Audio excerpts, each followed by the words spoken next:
दोस्तों, मेरा नाम राहुल है।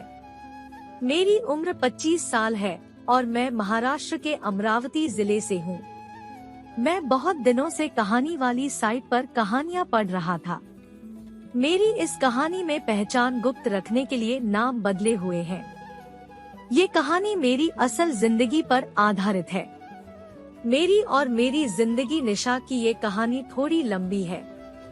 इस बात की जहाँ से शुरुआत हुई थी, ठीक उसी तरह की ये कहानी है।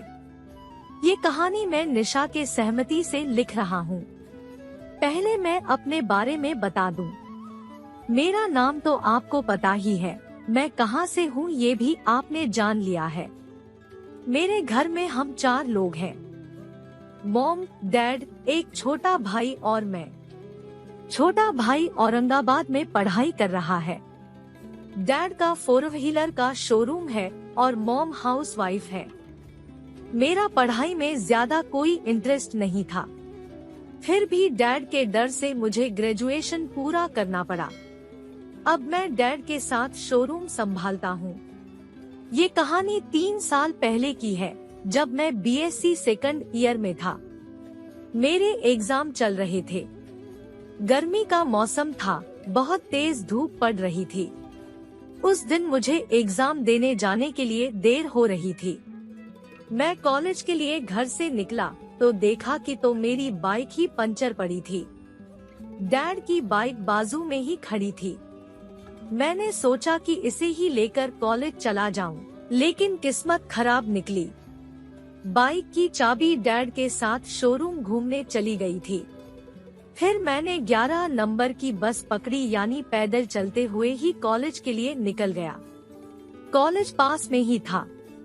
थोड़ी दूर चलने पर ही पीछे से एक जोर की चीख सुनाई दी और मुझे किसी स्कूटी ने ठोक दिया। मैं तो बाल बच गया, बस छोटी मोटी खरोंच ही आई थी। मुझे बहुत गुस्सा आया। ऐसा महसूस हो रहा था कि स्कूटी चलाने वाले के कान के नीचे एक जोरदार रख दूं। मेरा बड़ा एक्सीडेंट होते होते बचा था। हाथ में भी हल्की चोट आई थी, मगर जैसे ही मैंने उसे देखा तो सारा गुस्सा ऐसे गायब हो गया था, मानो मैंने खुद ही कोई गलती कर दी हो। वो एक लड़की थी जिसने मुझे स्कूटी से ठोक दिया था।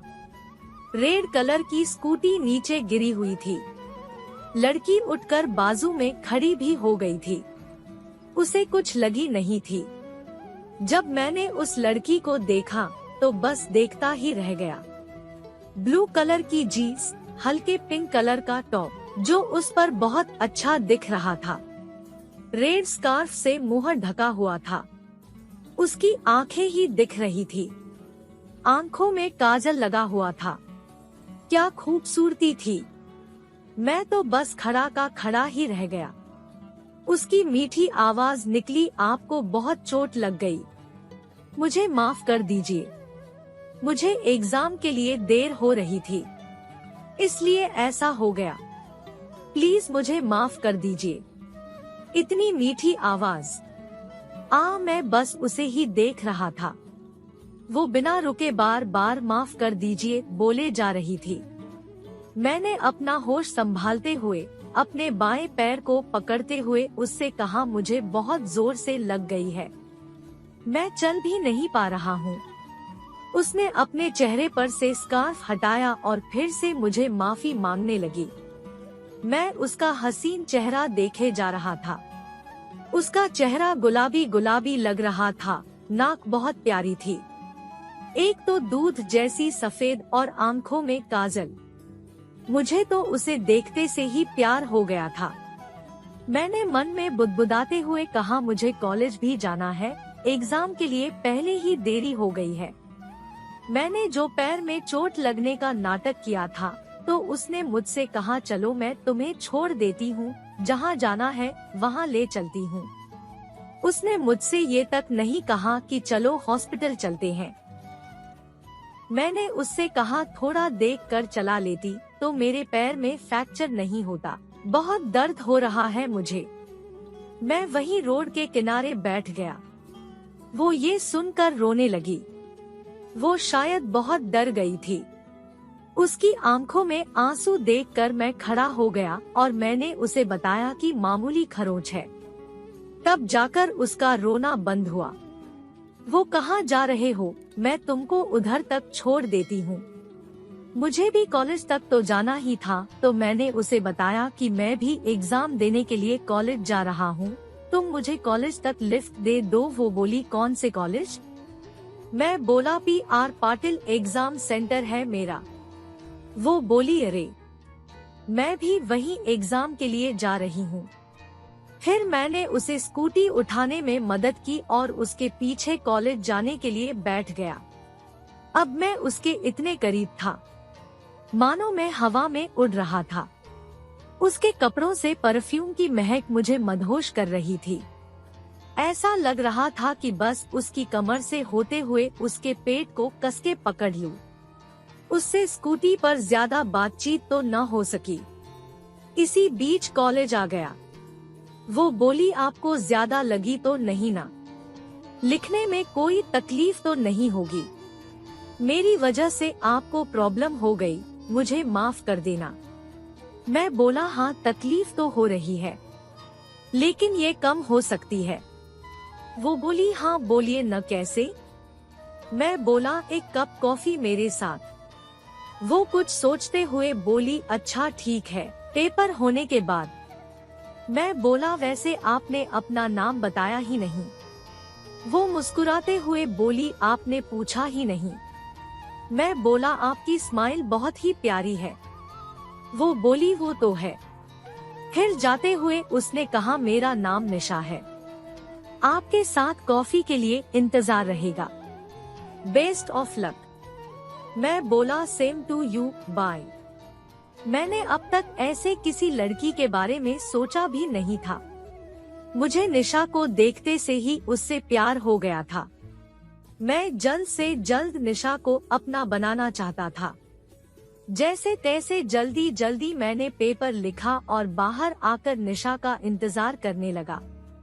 मैंने किसी भी दोस्त को इस बारे में नहीं बताया था। थोड़ी देर बाद निशा आ गई। मुझे देखते हुए निशा ने कहा ओह हो, इंतजार हो रहा था मेरा। मैं बोला नहीं, तो बस मुझे घर जाना है। जिसने मेरा एक्सीडेंट किया है उसे ही मुझे घर ड्रॉप करना होगा ना? साथ जाते हुए कॉफी भी पी ही सकते हैं। निशा बोली हम स्मार्ट हो। मैं बोला और तुम खूबसूरत। निशा हंसते हुए बोली वो तो मैं हूँ ही, चलो फिर घर ड्रॉप कर देती हूँ और आगे कॉफी शॉप भी है। हम दोनों घर के लिए निकल गए। बीच में कॉफी शॉप पर कॉफी के लिए रुक कर दिया। उधर बैठकर एक दूसरे के बारे में बात की, जैसे कहाँ से हो, नाम क्या है, किस कॉलेज से हो, पेपर कैसा गया इत्यादि। कॉफी शॉप से निशा ने मुझे घर ड्रॉप किया। तभी मम्मी और आंटी यानी मेरी मम्मी की बहन व मेरी मौसी कहीं बाहर से आ रही थी। उन्होंने हम दोनों को आते हुए देख लिया। जब एक्सीडेंट हुआ था तो मेरे कपड़े खराब हो चुके थे। मम्मी बोली अरे बेटा क्या हुआ, और ये हाथ पर चोट कैसे लगी, ये कौन है? मैं बोला मम्मी आप घर में चलिए, सब बताता हूँ। फिर अंदर आकर जो कुछ भी हुआ था मैंने मम्मी को सब बताया। मम्मी ने निशा को देखते हुए कहा बेटा निशा, गाड़ी थोड़ी संभाल कर चलाया करो। निशा बोली जी आंटी, मुझसे गलती हो गई, प्लीज माफ कर दीजिएगा। ऐसे ही हम सभी बहुत सारी बातें की। कुछ देर बाद निशा मुझसे सी यू टुमारो बाय करके चली गई। मेरी तो किस्मत जैसे मुझ पर मेहरबान थी। जो मैं उससे बोलना चाहता था वो उसने ही कह दिया। जैसे तैसे दिन गुजर गया। रात को उससे फोन पर बात हुई तो उसने सुबह आने का कहा। अगले दिन मैं जल्दी से रेडी हो गया था। सुबह 10 बजे निशा मुझे लेने आ गई। क्या हॉट माल लग रही थी। वो ब्लैक पटियाला ड्रेस में कहर ढा रही थी। निशा बोली तारीफ नहीं करोगे? मैं बोला अरे वो ही सोच रहा था, और तुम लग ही रही हो इतनी खूबसूरत। तुम माल लग रही हो, ऐसा मैं उससे अब भी नहीं बोल सकता था। निशा बोली, अच्छा जी। मैं बोला, हाँ जी। हम दोनों की पसंद बहुत हद तक एक जैसी ही थी। निशा और मैं बहुत ही नजदीक आ गए थे, लेकिन मैंने उसे प्रपोज करने में 6 महीने लगा दिए। अक्टूबर का महीना चल रहा था। उस दिन 26 तारीख थी जब मैंने उसे प्रपोज करने की ठान ली थी।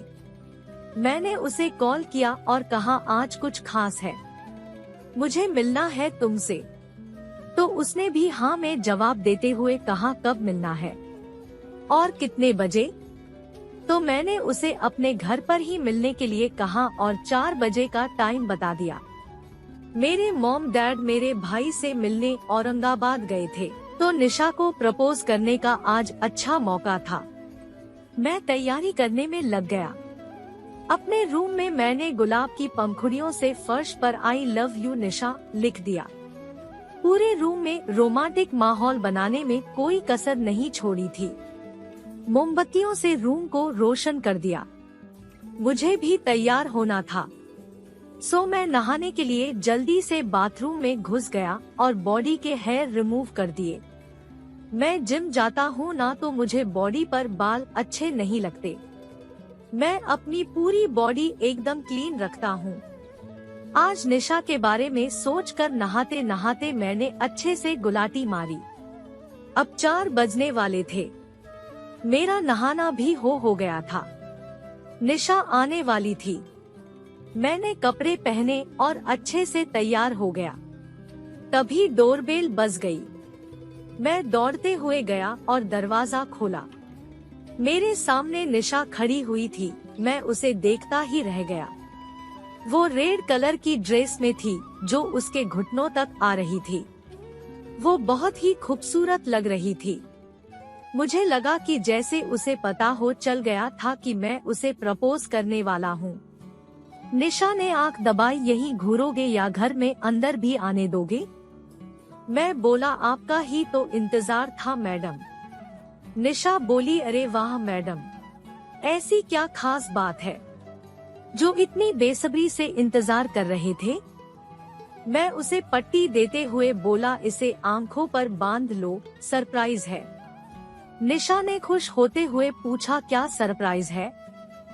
मैं बोला, पहले ये बांधो, अभी बताता हूँ। निशा ने आंखों पर पट्टी बांध ली। मैं उसे अपने रूम में ले गया। उसकी आंखों पर से पट्टी हटा दी और उसके सर को फर्श पर बने हुए आई लव यू की ओर कर दिया। जब मैंने घुटनों के बल बैठकर उसे प्रपोज किया, तब वो बहुत खुश हो गई थी। प्रपोज करते वक्त सब गुलाब का फूल देते हैं, लेकिन मैंने उससे चॉकलेट दी जो उसे बहुत पसंद थी। जैसे ही मैंने उसे प्रपोज किया तो उसने मुझे कस के गले से लगा लिया था। ये किस मेरी लाइफ का पहला चरण था। सीन छोटा सा ही था। निशा बोली, डम्बो, कोई प्रपोज के लिए इतना वक्त लेता है?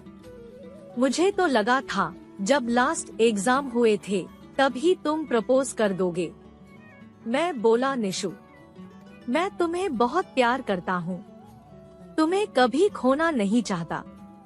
आई love you so much. Nisha बोली, आई लव यू टू मेरी जान। मैंने निशा को गले लगाया और उसी तरह उससे बातें करने लगा। मैं तुमसे मोहब्बत करता हूँ, तुमसे कभी अलग नहीं होना चाहता। निशा बोली, मेरी जान, मैं भी तुमसे बहुत मोहब्बत करती हूँ। कब से इस दिन का इंतजार था मुझे। निशा ने मुझे बेड पर गिरा दिया जो बाजू में ही था। वो मेरे ऊपर खुद भी गिर गई।